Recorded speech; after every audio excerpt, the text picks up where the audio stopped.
Breaking news just made official a few hours, like an hour or two ago. Deiveson Figueiredo versus Montel Jackson for UFC Fight Night Rio has been made confirmed official, and I can't wait for this fight. This is a very, very, very competitive, high-level technical striking match. Will Montel Jackson's really, really good takedown defense hold up? Will Deiveson Figueiredo be able to use his jiu-jitsu? Will Deiveson Figueiredo be fast enough to catch Montel Jackson? Will Montel Jackson be technical enough to catch Deiveson Figueiredo?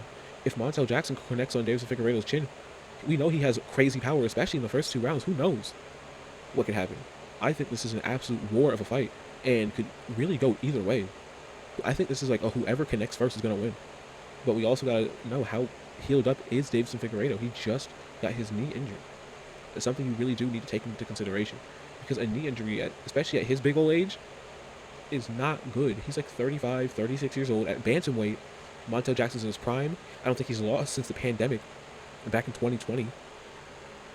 I think Montel Jackson is good enough to get this one done by KO early or by decision, but let's really think about it. Deiveson Figueiredo's strengths is speed, his power, his takedowns, and his Brazilian Jiu-Jitsu. He's very, very offensive, both on top and on bottom. He's a very offensive guard. He knows how to get back up to his feet. He has a nasty, nasty, nasty guillotine. But Montel Jackson's tall and long for the weight class. Montel Jackson's about 5'9", very long arms. He's very, very fast. I mean, he KO'd Damone Blackshear in 10 seconds, and Blackshear didn't even see what was coming. And as we saw very recently against Davey Grant and the guy Blackshear fought before that, I can't think of his name right now, Blackshear really took a shot. I mean, Davey Grant landed a flush head kick, and there was no reaction. Montel Jackson has some power and some crazy speed at the same time. I don't know about this for Deiveson Figueiredo. Such a dangerous challenge so soon after a knee injury. Could this be the end for the God of War? Something to really think about. Something to really think about. But that was just it for right now. Not too much. This is just my early predictions. I still need to go rewatch all their fights and really make a prediction on this, because Montel Jackson has not really been facing bad competition. As far as the unranked bantamweights go, Montel Jackson has been facing the best of the best of them, and he's deserving of a big name up the rankings. I think this is a perfect match. I think the UFC matchmakers did well. This is a great fight for Figueiredo to rebound off of. This is a perfect fight for Montel Jackson to have the opportunity to make a name for himself. I am super hyped for this fight, because it can legitimately go either way, because both are so good. Montel Jackson has such good takedown defense, but Deiveson Figueiredo is so fast, especially when he shoots that double leg. He even caught Piotr Jan off guard with it, who historically has a really good takedown defense. And just like Montel Jackson has a pretty high guard. So maybe Figueiredo can get to the hips and get him down, but Montel Jackson can get back up to his feet very well. Is Figueiredo's control at bantamweight good enough to do that? I don't know. He got to Cody Garbrandt's hips pretty fast and was able to submit him, but is Montel Jackson better off his back than Cody Garbrandt? Would he remain safer in that position? I mean, this is a matchup that Montel Jackson deserves, but I'm not too confident. But he can prove me wrong. I'm leaning Figueiredo, but I could definitely see a world where Montel Jackson catches him, but I'm going to pick Figueiredo right now. This is with no real research done. This is just my early impression of it. What do I think about the matchup?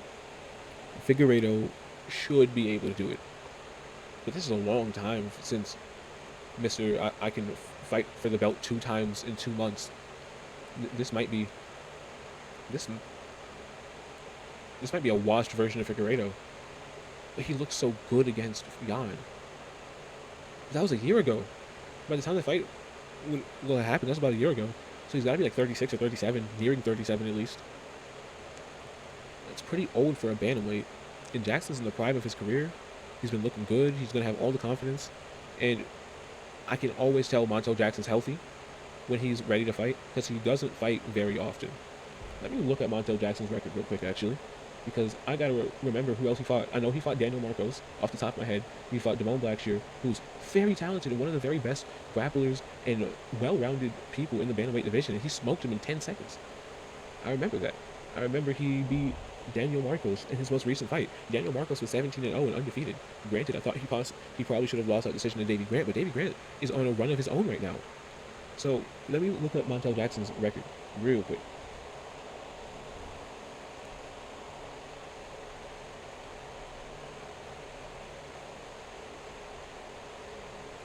Yep, he KO'd Ronnie Yaya, but who hasn't? I'm pretty sure he was one of the first people to do it, but like, who hasn't KO'd Ronnie Yaya? He KO'd Julio Arce. Well, he didn't KO him. He beat him by decision, which like that's a pretty good win. Julio Arce was pretty solid. JP Bays he beat. JP Bays was a hyped up and comer at the time, and he beat him. I don't remember the Strader fight. I'm gonna have to go back and rewatch that. I don't remember the Brett Johns fight. I gotta go back and rewatch that. Felipe Corrales, I remember that fight. He beat him clearly. The Andre Sukumtat, he looked like he was gonna be a really good prospect. He subbed Brian Kelleher because he's got really really good jiu-jitsu. And he lost to Ricky Simone, but I don't remember that fight. So I'm going to go back and rewatch a lot of those fights before I make my official prediction. But my first impressions is Figueiredo's fought a higher level of competition. Clearly fought a much higher level of competition. It's not even close.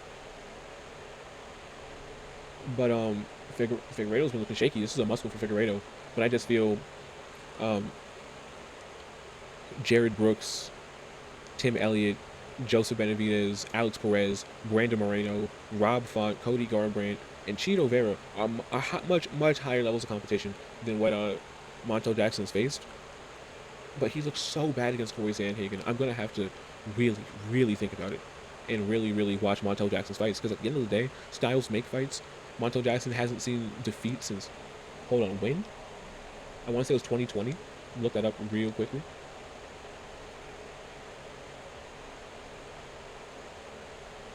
Yeah, his last loss was in 2020 to Brett Johns. In the on the undercard of the Figueiredo Benavidez too. Crazy how small the sport is. But no, Montel Jackson deserves the shot up the rankings, and I think he might capitalize on it. He might, but he didn't look the most impressive against Daniel Marcos either. So I gotta go Figueiredo. But as I'm speaking, I'm rewatching how he KO'd Damone Blackshirt. I don't know. I'm gonna have to rewatch his fights just to make sure. But I'm picking Deiveson Figueiredo for right now, and that is my prediction. And I'll stand on it until I make my official prediction video for UFC Fight Night Rio de Janeiro, Charles Oliveira versus Rafael Fiziev. Until then, don't forget to like, subscribe, and hit the notification bell so you always get notified when I post.